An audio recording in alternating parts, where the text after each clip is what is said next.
حوض کوثر کے سلسلے میں جو روایتیں آتی ہیں آپ پڑھیے بخاری اور مسلم میں کہ لائن لگا کر امت پہنچتی رہے گی اور بعض لوگ قریب پہنچیں گے کہ ان کو فرشتے دھکے دے دے کے لائن سے نکال دیں گے.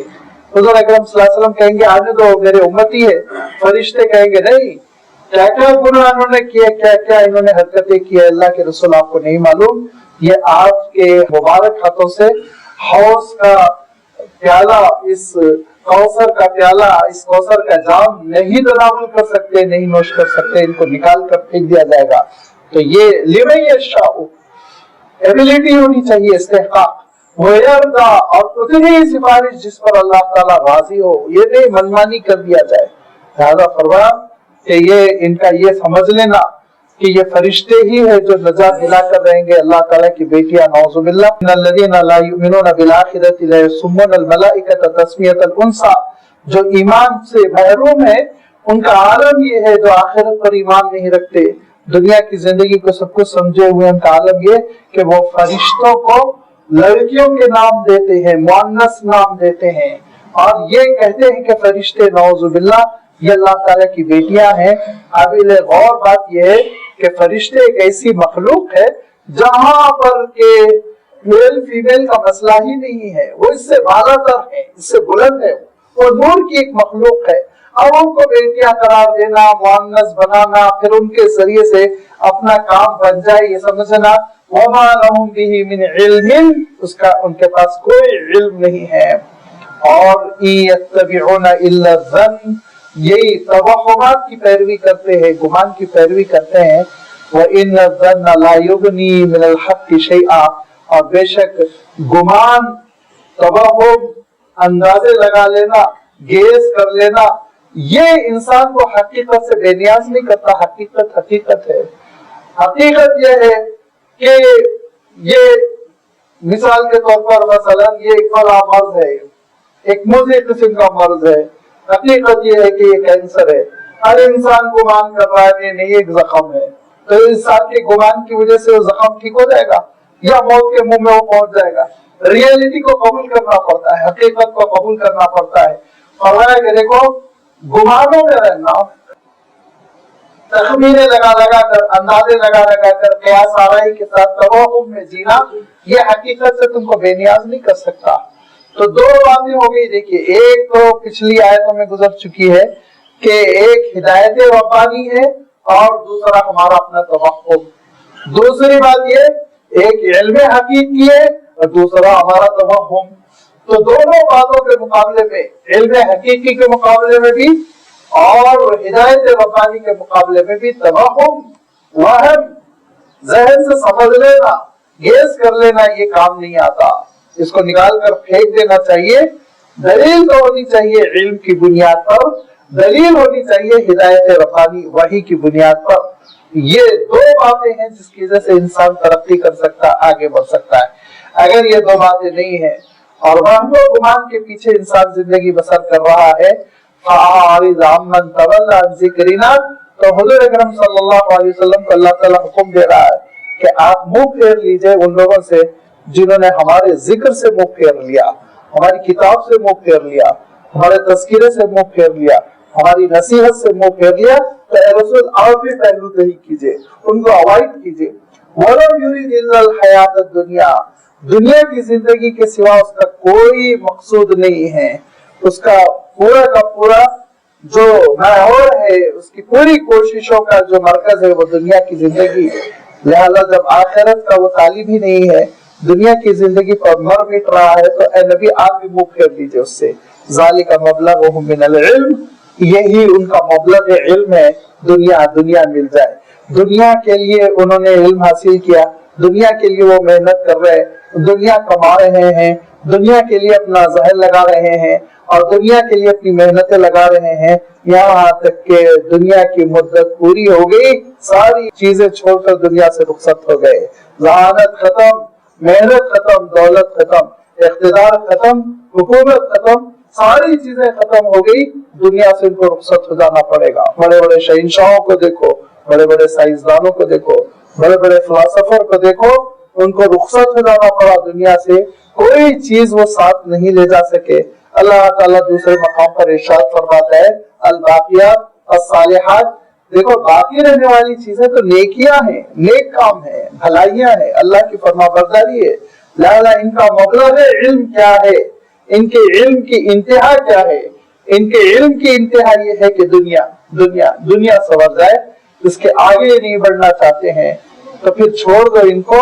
ان ربک هو اعلم بمن ضل عن سبیلہ وهو اعلم بمن اہتدی، بے شک آپ کا رب خوب جانتا ہے راستے سے کون بھٹک چکا ہے اور ہدایت یافتہ کون ہے۔ وَلِلَّهِ مَا فِي السَّمَاوَاتِ وَمَا فِي الْأَرْضِ، اور اللہ تعالیٰ کے لیے ہے جو کچھ ہے آسمانوں میں اور جو کچھ ہے زمین میں، سب کا مالک حقیقی بس اللہ تعالیٰ ہے۔ اور اس نے اس کائنات میں تم کو بھیج کر یہ اس زندگی سے تم کو اس نے ہمکنار کر کیا ارادہ فرمایا، لیجزی الذین اساءوا بما عملوا، کہ جو گناہوں پر کاربند ہے ان کو برا بدلہ دیا جائے، ویجزی الذین احسنوا بالحسنی، جو اچھی زندگی بھلی زندگی گزار رہے ہیں ان کو اچھا بدلہ دیا جائے، جو برا کام کر رہے ہیں برا نتیجہ، جو اچھا کام کر رہے ہیں ان کو اچھا نتیجہ سامنے آئے گا، یہ ہے آخرت کی حقیقت۔ لہذا اب یہاں سے اللہ تعالیٰ نے ایمان والے بندوں کی صفت بیان فرمائی۔ ایمان والے بندوں میں ضد نہیں ہوتی، حد دھرمی نہیں ہوتی، وہ حقیقتوں کو سمجھتے ہیں۔ ایمان کا نتیجہ یہ ہوتا ہے اور ایمان کا جو لباب ہے، خلاصہ جو زندگی پر اثر انداز ہوتا ہے وہ یہ کہ انسان کبھی بھی برائی کے سلسلے میں وہ حد درم نہیں ہو جاتا، ہرگز نہیں۔ برائی کا احساس ہونے کے ساتھ ہی وہ برائی سے اجتناب کر لیتا ہے۔ یہ اس حقیقت کو اگر ہم سمجھ لیں تو پھر اس کے بعد سے دین کو سمجھنا بہت آسان ہو جاتا ہے۔ الذین یجتنبون کبائر الاثم والفواحش الا اللمم، میرے نیک بندے جن کو نیک اجر ملنے والا ہے، الذین احسنوا بالحسنی، جن کے بارے میں ارشاد فرمایا جو بھلی زندگی بسر کریں گے ان کو بھلا انجام، آخرت کی کامیابی، جنت کی نعمتیں، اللہ تعالیٰ کی خوشنودی کن کے لیے ہے؟ فرمایا ان کی ایک صفت یہ ہے جو بڑے بڑے گناہوں سے اور بے حیائی سے اجتناب کرتے ہیں، الا اللمم، ہاں غفلت سے اگر کچھ دیر کے لیے سرزد ہو جائے تو اللہ تعالیٰ معاف فرمائے گا۔ اس سے پہلے بھی یہ بات آ چکی ہے غالباً سورۃ الشورى کے موقع پر کہ گناہوں کو تقسیم کیا گیا ہے، گناہ کبیرہ، گناہ صغیرہ۔ یہاں اللہ تعالیٰ ارشاد فرما رہا ہے الذین یجتنبون کبائر الاثم، گناہ کبیرہ سے جو بچتے ہیں۔ گناہ کبیرہ کن کو کہتے ہیں ان کی بڑی تفصیل ہے، لیکن خلاصہ کیا ہے کہ ما نہی عنہ، سارے وہ گناہ جن سے روکا گیا، اور روکنے کے الگ الگ اسالیب ہے، یاد رکھیے اسٹائل سے، کسی بھی چیز سے روکنے کے مختلف انداز ہوتے۔ مثلا ایک انداز یہ ہوتا ہے کہ آپ کسی سے یہ کہیں کہ دیکھو اس سے بچو، یہ تمہارے لیے بہت خطرناک ہے، مصیبت ہے، ہلاک ہو جاؤ گے۔ یا پھر آپ کا ایک طریقہ یہ ہوتا ہے کہ آپ اس کو یہ کہیں کہ اگر تم یہ کام نہیں کرو گے تو برباد ہو جاؤ گے، ہلاک ہو جاؤ گے۔ یا آپ یہ کہیں اگر تم یہ کام نہیں کرو گے چھڑی سے میں تمہاری پٹائی کروں گا، ماروں گا۔ تو الگ الگ اسلوب ہوتے ہیں جس میں انسان کو برائیوں سے روکا جاتا ہے۔ ایسے ہی قرآن مجید میں حضور اکرم صلی اللہ علیہ وسلم کے ارشادات میں گناہوں سے روکا گیا۔ کسی گناہ کے سلسلے میں یہ ارشاد فرمایا گیا کہ اس کو کرنے والا جہنم میں جائے گا، کسی گناہ کے سلسلے میں ارشاد فرمایا بہت بڑا جرم ہے، اللہ تعالیٰ معاف نہیں فرمائے گا، کسی گناہ کے سلسلے میں ارشاد فرمایا یہ کرنے والا ہمیشہ جہنم میں پڑا رہ جائے گا، جیسے قتل کے سلسلے میں اللہ تعالیٰ نے ارشاد فرمایا جو کسی معصوم کو قتل کرے گا وہ ہمیشہ جہنم میں پڑا رہ جائے گا۔ تو گناہوں سے روکنے کے لیے جو وعید آئی ہے یا اللہ تعالیٰ نے حرام ہے کا لفظ استعمال کیا یا اللہ تعالیٰ نے ان سے بچنے کے لیے فعل امر کا صیغہ استعمال کیا، یہ سارے وہ گناہ سمجھے جاتے ہیں جو گناہ کبیرہ ہے۔ حضور اکرم صلی اللہ علیہ وسلم گناہ کبیرہ کی تفصیل فرمایا کرتے تھے۔ کسی حدیث میں آپ دیکھیں گے 3 گناہوں کا تذکرہ فرمایا۔ ایک حدیث میں ارشاد فرمایا آپ صلی اللہ علیہ وسلم سے پوچھا گیا اللہ کے رسول بڑے بڑے گناہ کون سے؟ گناہ کبیرہ۔ آپ نے فرمایا نمبر 1 اللہ کے ساتھ شرک کرنا، نمبر 2 والدین کی نافرمانی کرنا، نمبر 3 زنا کرنا۔ بس اتنا ہی مختصر 3 گناہ فرمائے۔ لیکن کسی حدیث میں آپ دیکھیں گے 4 گناہ کا تذکرہ ہے. اور آپ صلی اللہ علیہ وسلم نے ارشاد فرمایا اللہ کے ساتھ کسی کو شریک نہ قرار دو, گناہ نہ کرو, بے حیائی کا زنا نہ کرو, اور ماں باپ کے ساتھ نافرمانی نہ کرو. اس کے بعد حضور اکرم صلی اللہ علیہ وسلم ٹیک لگائے بیٹھے ہوئے تھے, آپ نے اپنا ٹیک چھوڑ دیا اور ایسے سیدھے ہو کر بیٹھ گئے اور کہنے لگے اللہ و شہادت الزور, اللہ و شہادت الزور, اللہ و شہادت الزور, اور یاد رکھو جھوٹی گواہی, جھوٹی گواہی, جھوٹی گواہی. اتنا فرمایا کہ صحابہ نے کہا یا لیتہا سکت, ہمارے دل میں خواہش ہو گئی کاش اللہ کے رسول خاموش ہو گئے ہوتے کہ آپ کی طبیعت پر گرانی ہو رہی ہے. اتنا تو وہاں وہ موقع ایسا تھا, ہو سکتا ہے اس مجلس میں کوئی جھوٹا گواہ تھا, اسی لیے آپ صلی اللہ علیہ وسلم نے جھوٹی گواہی پہ بہت زور دے کے وہاں پہ ارشاد فرمایا. ایسے ہی ایک موقع پہ آپ صلی اللہ علیہ وسلم نے ارشاد فرمایا کہ الموبقات سب 7 گناہ ایسے ہیں جو انسان کو ہلاک و برباد کر دیتے ہیں. تو آپ نے شرک کا تذکرہ فرمایا, حقوق الوالدین کا تذکرہ فرمایا, بے حیائی کا تذکرہ فرمایا, جھوٹی گواہیوں کا تذکرہ فرمایا. ایک لسٹ ہے حضور اکرم صلی اللہ علیہ وسلم نے بیان فرمائی. اس حدیث کی وجہ سے ایک صاحب نے حضرت عبداللہ ابن عباس رضی اللہ تعالیٰ عنہ سے کہا کہ آپ صحابی رسول ہے, آپ اللہ کے رسول صلی اللہ علیہ وسلم کی خدمت میں رہے تو ایسا لگتا ہے کہ گناہ کبیرہ گویا 7 ہی ہیں. انہوں نے کیا کہا, ایسا محسوس ہوتا ہے بڑے بڑے گناہ گویا ٹوٹل 7 ہی ہیں. تو حضرت عبداللہ ابن عباس رضی اللہ تعالیٰ عنہ کہتے ہیں جی نہیں جناب 7 نہیں 700 ہوئے گا. یہ بس سمجھ لو کہ 7 ہی میں بات ختم ہو گئی. گناہ کبیرہ کی لسٹ طویل ہے. لہذا ایک کتاب ہے کتاب الکبائر, امام شمس الدین الذہبی رحمۃ اللہ علیہ کی, اس میں انہوں نے 70 گناہوں کی لسٹ بنائی جو گناہ کبیرہ ہے. لیکن ایک کتاب اور ہے ابن حجر حیثمی مکی رحمۃ اللہ علیہ, یہ دراصل وہ ابن حجر نہیں ہے جو بخاری شریف کے شارح ہیں. ابن حجر 2 بزرگوں کا نام ہے, احمد ابن حجر 2 بزرگوں کا نام ہے. ایک تو وہ جو جنہوں نے 20 جلدوں میں بخاری شریف کی شرح لکھی, ان کا نام ہے اسلم ابن حجر اسقلانی, وہ اسقلان کے رہنے والے تھے. یہ جو ابن حجر ہے یہ بھی بہت بڑے بزرگ ہیں, اور ان کا نام ہے ابن حجر الحیثمی المکی. انہوں نے ایک کتاب لکھی کتاب الزواجر عن اختراف الکبائر. اس میں 450 گناہوں کی لسٹ انہوں نے لکھی ہے جو کبیرہ ہے. 450 گناہ بیان کیے جو گناہ کبیرہ ہے. یہ میں اس لیے عرض کر رہا ہوں کہ کبیرہ گناہ, بڑے گناہ یہ لمیٹڈ نہیں ہے, یہ لمیٹڈ نہیں ہے. بہت سارے الگ الگ سچویشن میں گناہ صغیرہ رہتے ہیں, گناہ کبیرہ بن جاتے ہیں. سچویشن کے اعتبار سے گناہوں پر بڑا اثر پڑتا ہے. لہذا کبیرہ گناہ کے سلسلے میں ایک بات یاد رکھنی چاہیے کہ کبیرہ گناہ معاف نہیں ہوتے مگر یہ کہ توبہ کی جائے. توبہ واجب ہو جاتی ہے کبیرہ گناہ کے سلسلے میں. اور اس کے علاوہ جو صغیرہ گناہ ہوتے ہیں, وہ صغیرہ گناہ کے سلسلے میں حضور اکرم صلی اللہ علیہ وسلم کبھی ارشاد فرماتے ہیں الصلوات الخمس کفارۃ لما بینہن, کہ 5 نمازیں ان کے درمیان جو چھوٹی چھوٹی خطائیں ہو جاتی ہیں وہ سب معاف کر دی جاتی ہیں. کئی اللہ کے رسول صلی اللہ علیہ وسلم نے فرمایا جمعہ ہفتے بھر کے چھوٹے گناہوں کو معاف کرنے کا ذریعہ ہے. کئی آپ صلی اللہ علیہ وسلم نے یہ ارشاد فرمایا کہ حج وہ چھوٹے چھوٹے گناہوں کے معافی کا ذریعہ ہے. لیکن یاد رکھیے کہ بڑے گناہ پر تو توبہ کرنی واجب ہو جاتی ہے جو گناہ کبیرہ ہے. اسی لیے ہمارے سامنے رہنا چاہیے کہ گناہ کبیرہ کون کون سے ہیں. جن گناہوں میں اللہ تعالیٰ کی راست نافرمانی ہو رہی ہے وہ سارے گناہ کبیرہ کہلائیں گے.